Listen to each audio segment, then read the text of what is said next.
La revue de presse d'Europe 1, Olivier Delagarde. On commence par des lectures présidentielles. Oui, cela se passe le samedi matin dans le décor douillet de la Lanterne, la résidence présidentielle, dans le parc du château de Versailles, raconte Louis Osalter du Figaro. Macron a une habitude, il aime lire des lettres de Français sélectionnées par l'Élysée et y répondre personnellement. Et l'on imagine le responsable du service courrier devant choisir avec componction et appréhension les quelques lettres dignes d'être parcourues par notre roi Soleil. Mais à la différence de ce qui se passait habituellement, il n'y a plus de CV. Les candidatures spontanées pour le prochain gouvernement ne sont plus adressées au président, mais depuis quelques jours directement à Matignon, explique le journal. Et c'est là que le bas blesse et que commence à se poser la grande question, qui sert d'ailleurs de titre au Figaro.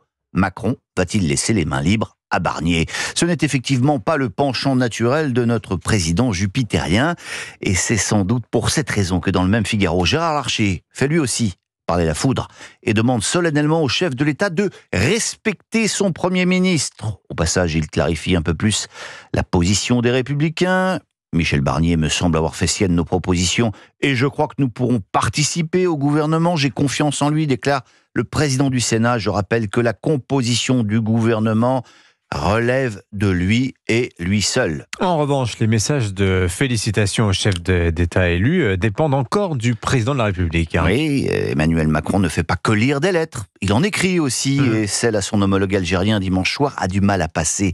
C'est l'opinion qui s'en étrangle ce matin. Alors, petit rappel des faits. En Algérie, l'élection présidentielle de dimanche a été une triste farce, rappelle Jean-Dominique Merchet à la une du journal. Le résultat est effectivement tellement caricatural qu'il semble être une provocation à tous les démocrates. Avec plus de 94% des voix, Abdelmadjid Tebboune fait même mieux que Vladimir Poutine, qui en matière d'élection bidon est pourtant une référence. Mais enfin, des scrutins faisandés ne sont pas complètement un scoop à Alger. La nouveauté, poursuit Merchet, c'est que le communiqué de l'Élysée dès dimanche soir ajoute le malaise à la tristesse. Pourquoi Emmanuel Macron s'est-il cru obligé de féliciter si vite son homologue algérien sans la moindre réserve? Poser la question, c'est y répondre. La réelle politique a des raisons que la décence démocratique ne connaît pas.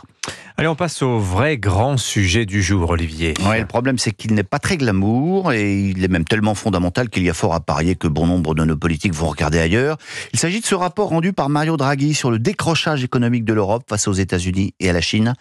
Les Échos notamment y consacrent une très large place dans ce document de 400 pages, remis solennellement à Ursula von der Leyen. L'ancien patron de la BCE tire la sonnette d'alarme. Pour lui, l'Europe n'a plus le choix. Elle a besoin d'un plan d'investissement d'environ 800 milliards d'euros.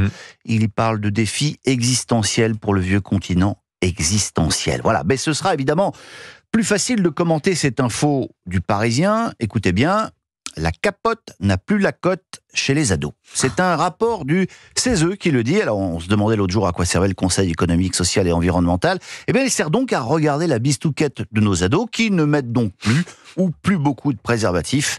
Le sida qui a fait trembler des générations disparaît peu à peu des consciences. La panique est passée. Et ce, même s'il n'y a toujours pas de remède, rappelle le quotidien. Et c'est un vrai sujet. Les campagnes de sensibilisation qui avaient porté leurs fruits dans les années 2000 sont en recul.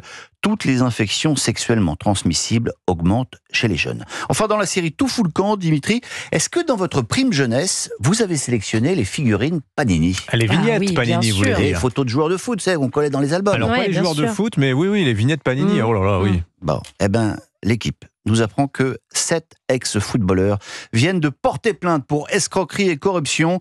Sont donc visés la société Panini et le syndicat des joueurs de foot qui apparemment cédait à vil prix les droits à l'image des joueurs. Qu'allons-nous devenir si même les albums Panini de nos enfants sont corrompus, si la Madeleine de Proust sent le moisi? Vous savez quoi, cela donne presque envie d'écrire une petite lettre à Emmanuel Macron. Ah oui. Non, moi, c'était les crados. Je ne sais pas si vous vous rappelez ça. Bien sûr, les crados. Moi, c'était Jeanne et Serge, Voilà. l'album Panini de... oui. Oui, Les parce que- crados, c'était vraiment crado. Ouais.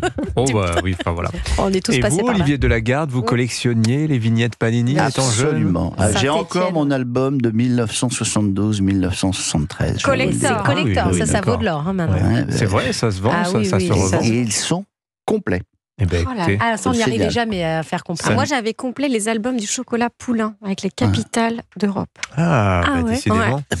Merci Olivier On fera un Delagarde. podcast Pour ça pour que vous raconter nos vies. Emmanuel a réussi, elle a le grand journal. Allez, votre revue de presse d'Europe 1, on la retrouve tous les matins à 9h moins 20 chez Olivier Delagarde. En attendant, Pascal